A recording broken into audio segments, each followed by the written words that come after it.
represents a war on truth. So we pledge to wage a war on woke. We will fight the woke in education. We will fight the woke in the corporations, and we will fight the woke in the halls of Congress. We will never, ever surrender to the woke mob. We are going to leave woke ideology in the dustbin of history where it belongs. Oh my god. Woke has become a catch-all phrase for anything that conservatives do not like or understand. And not only is Ron DeSantis an anti-freedom, authoritarian demagogue, but he is also a disaster for the working class. And here's why. He has signed an onslaught of bills set to exploit working people, the most recent of which is House Bill 133, which allows landlords to charge tenants a monthly reoccurring, non-refundable, limitless fee instead of a security deposit. Security deposit being that thing you pay up front and then you get back depending on the damages to your apartment. Yeah, under Ron DeSantis, he signed a law that allows landlords to charge a non-refundable monthly fee, jacking up the price of your rent to hurt working people to give a big, massive handout to corporations. The Republican-sponsored bill was backed by the Florida Apartment Association. Of course! Which sued Orange County, Florida. They have in Orange County as well, for proposing rent control. There are moneyed interests behind this effort, and would you look at that? They got what they wanted. And these monthly reoccurring fees are limitless, meaning there's no cap to how expensive they can be, and they're non-refundable, unlike a security deposit. And this is happening in Ron DeSantis's Florida. He's just a corporate servant. I mean, his campaign was literally bankrolled by the corporations like real estate, lodging, tourism. I mean, they took $15 million in just 2022 alone. And as Time Magazine reports, Florida may be the place where woke goes to die, but it's also the place where working class people go to be exploited. As teacher salaries are amongst the lowest in the nation in Florida, unemployment benefits are stingier than in other states, and wage theft flourishes with little interference from the DeSantis administration. And this is not the only recent bill move that he has done that has led to this economic disaster. We are losing employees. They're already starting to move to Georgia and other states. Estamos perdiendo empleados y se están mudando a otros estados como Georgia.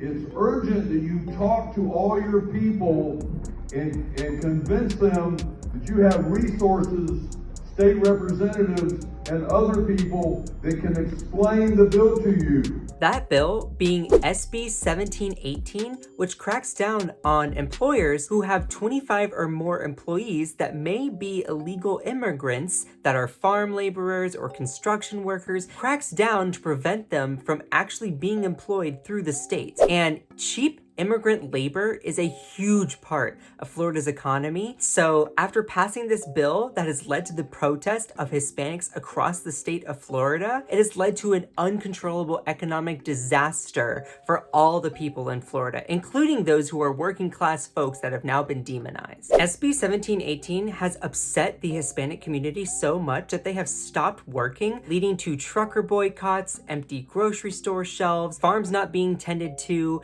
and construction sites being left empty, and that's because it demonizes people so bad. So what's in it? Hospitals must ask patients about their legal status before receiving treatment. This bill also invalidates out-of-state driver's licenses issued to illegal immigrants so that they will no longer be valid in the state. And just as a FYI, sometimes it takes 10 or 12 years for someone seeking asylum in this country to just get a hearing in front of a judge.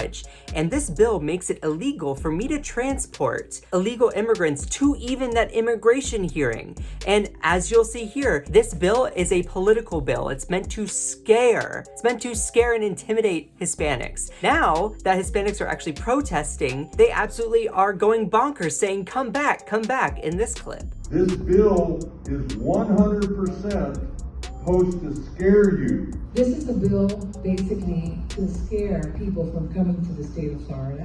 This bill really doesn't have any teeth.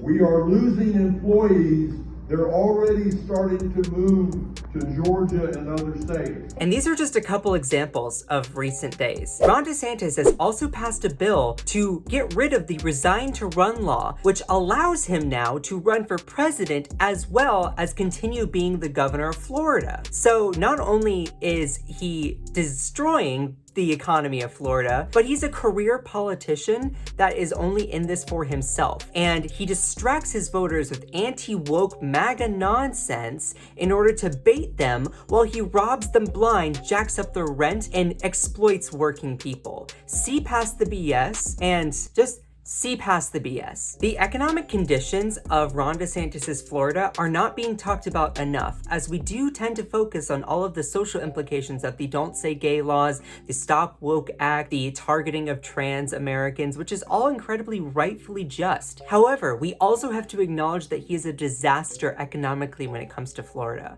So let's not pretend that he's some sort of working class maverick hero. No, he baits people using social, cultural issues to distract his voters so that he can rob them blind. Ron DeSantis is nothing but a careers politician and corporate puppet.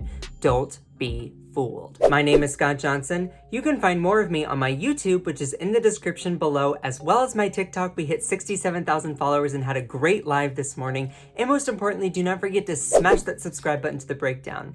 There's also a lot of really cool videos on here. You know you want to check them out.